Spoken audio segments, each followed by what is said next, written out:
Welcome to the Mike Falleur Show. Coach, I know as a coach you can't ever really be 100% satisfied, but your conference opener last week, the Grizzlies looked pretty good. Yeah, I mean, I was very happy with the effort, the intensity that we played with, defensively, the way we played, the kicking game, the way we played.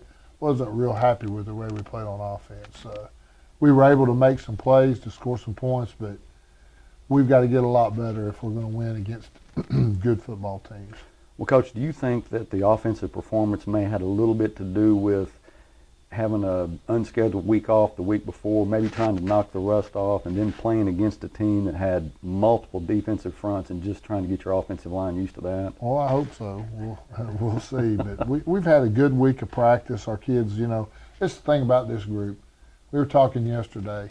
We've had one bad practice since August 1st, where you just walk off the field and you're like, golly, that stunk. We haven't had that. It's been very consistent. Our kids, come out to work every day. And so, if they continue to do that, we're going to get better. We're undersized on the offensive line, so they got to do everything right to be successful. And they're young.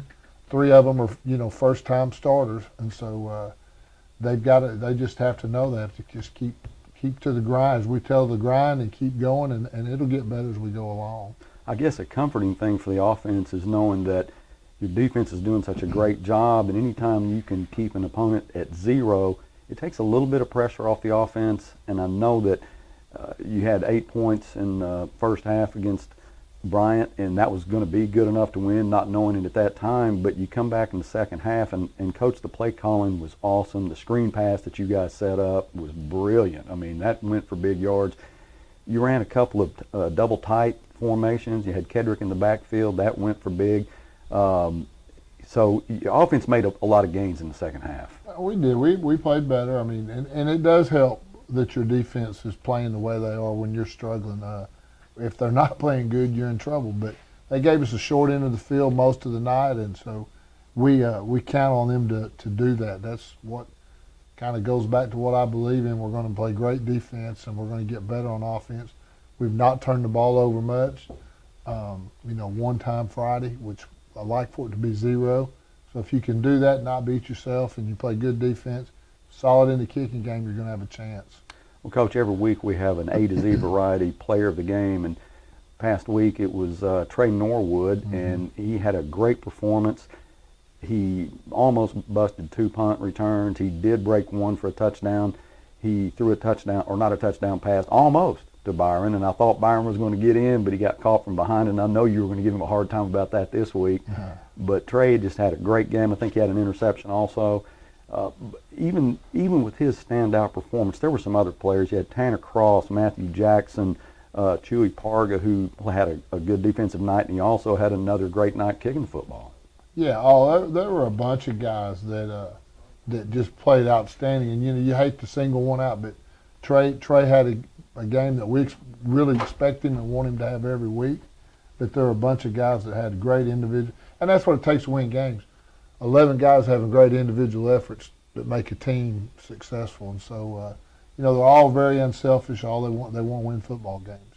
Well, Coach, I know it was you're glad to get out of Bryant with a win. It was the first road trip, a true road trip for you.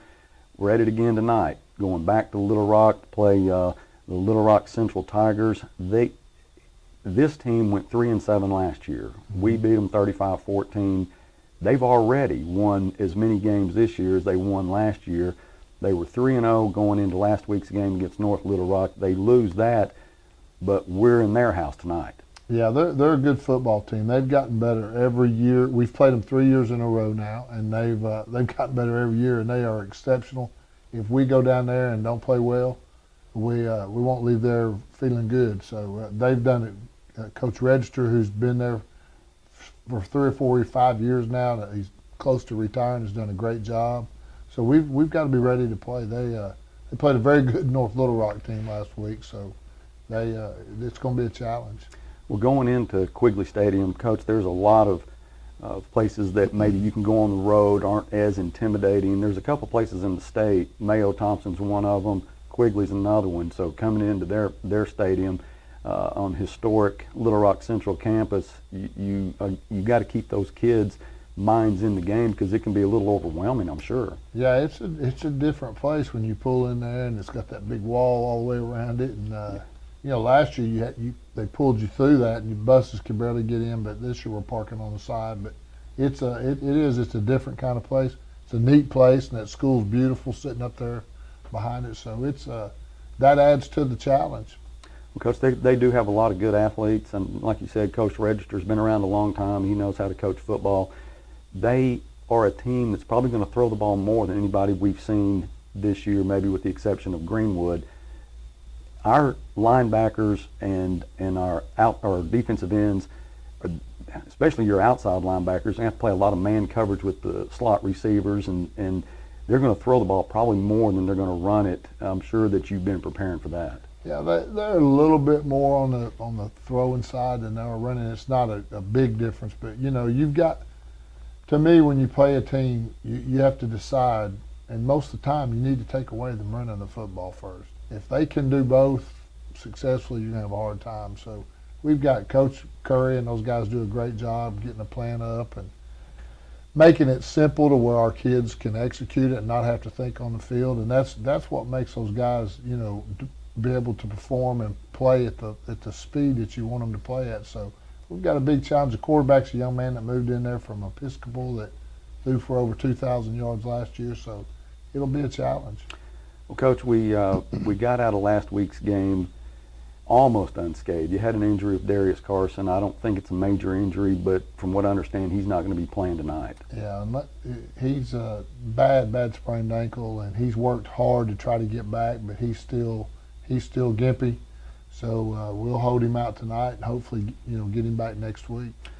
Coach, last week, for me anyway, that's about as hot as I've ever been at a football game, and I know that you guys on the field, that was a struggle too, and it was kids are in shape. It didn't seem to affect them like it affects me in the press box with no air conditioning, but this week's a different type of climate. I know you've been looking forward to this all year long, but this is football weather. No, it's time. It's October, and it's first time we've had any kind of resemblance of cool weather. But it was extremely hot and humid, and our kids did handle it well. I know they're in shape. I know how much I've run them, but kind of sometimes that's a little misleading. Cramping does not necessarily mean you're out of shape. It just means you've lost so much fluid from your body and not replaced it that's what your muscles do to protect themselves. So our kids handled it well last week, and it shouldn't be an issue this Friday. Well, Coach, back-to-back road trips. I know it's tough on everybody. Tonight's going to be an important game. It's your second conference game. It's going to be a tough one. Northside's a 7-point favorite going in. That's a little misleading, and I know you don't even like to hear that as a coach. I didn't know that.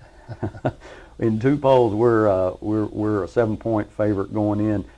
Northside's getting a lot of attention. I know that you have taken this team.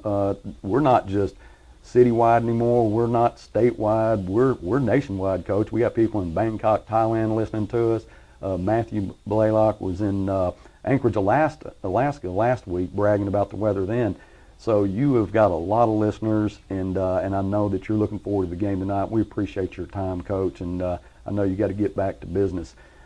As always, Coach Falleur's pregame show, his postgame show can be heard and seen on hsallaccess.com. Stay with us. We're going to be back in a few minutes with a little more pregame talk with my co-broadcaster, Jeff Ferris. The kickoff is 15 minutes after we get back. You've been listening to the Mike Falleur Show on Life 98.7.